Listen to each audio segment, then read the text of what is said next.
Yeah. I'm Denny Tedesco. I'm the director of the Wrecking Crew documentary. I'm Al Blaine. I'm one of the stars of the Wrecking Crew. I am Don Randy. Another star.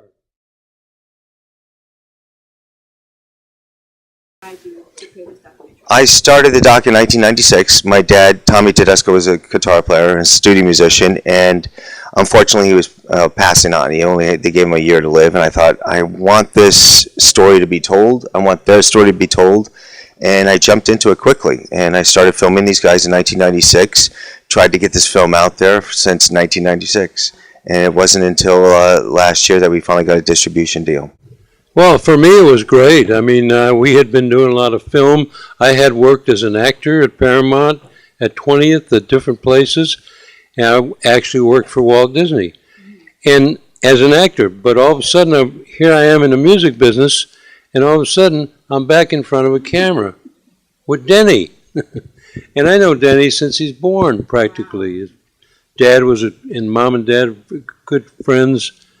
We used to go on vacations together, things like that. It was a great, incredible time for me, obviously, and I know for everybody.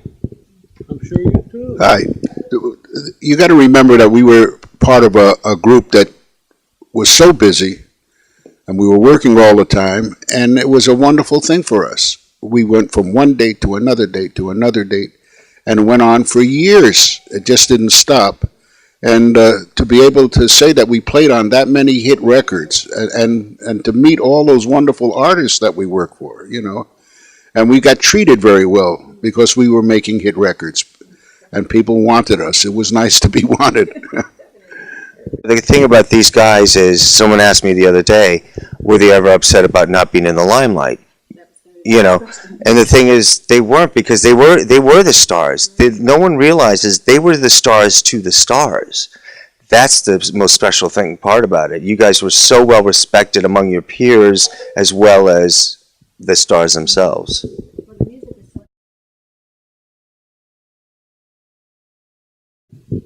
Well, one of the major things happened to be MacArthur Park.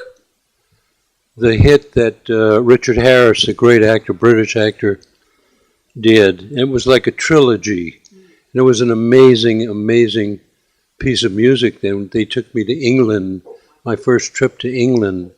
Things like that. I mean, that stuff stays with you. And we finally came back to Hollywood and did the record here at Armin Steiner's studio, right here in Hollywood. And anyway, it was everything we touched turned to gold. And in Hollywood, there's everywhere, I guess, there's an old saying, you're as good as your last hit, or, you know, what have you done lately, that kind of thing. They were coming from all over the world. The producers and the artists from all over the world were coming here. We met people from France, from Italy, from everywhere. They're in Europe, right? You know, what we do this quite often where we're interviewed and stuff, and like you're talking to us makes things happen in our minds. You remember certain things, and you wanted to know what would be very interesting. Well, we were doing a record at a little studio in the Valley for these 5 young kids. They happened to be the Jackson 5, and Michael was the youngest, of course, and I remember him coming over and saying, "Mr. Randy, how did you do that?" And the record was ABC.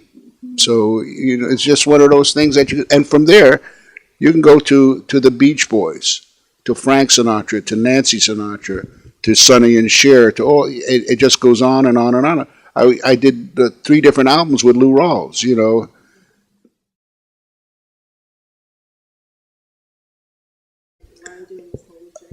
I think over the years, how giving, especially these 2 gentlemen here, how giving they were to me and the project and to others. You know, when you talk to people who maybe the next generation, they all talk about these guys as their godfathers. And my father was a godfather. Everybody, these guys, they were a special generation. It's like when you talk about Earl Palmer. When you talk about Earl Palmer, the great drummer, you know, his compadre, his friend, you go, they don't talk about Earl Palmer, the drummer. They talk about Earl Palmer. And I got goosebumps saying that because these were gentlemen. These were such good people, and they helped each other. And they weren't. There was not jealousy. They turned each other on to other work, and that I think is something that's special. That's missing today, in our society.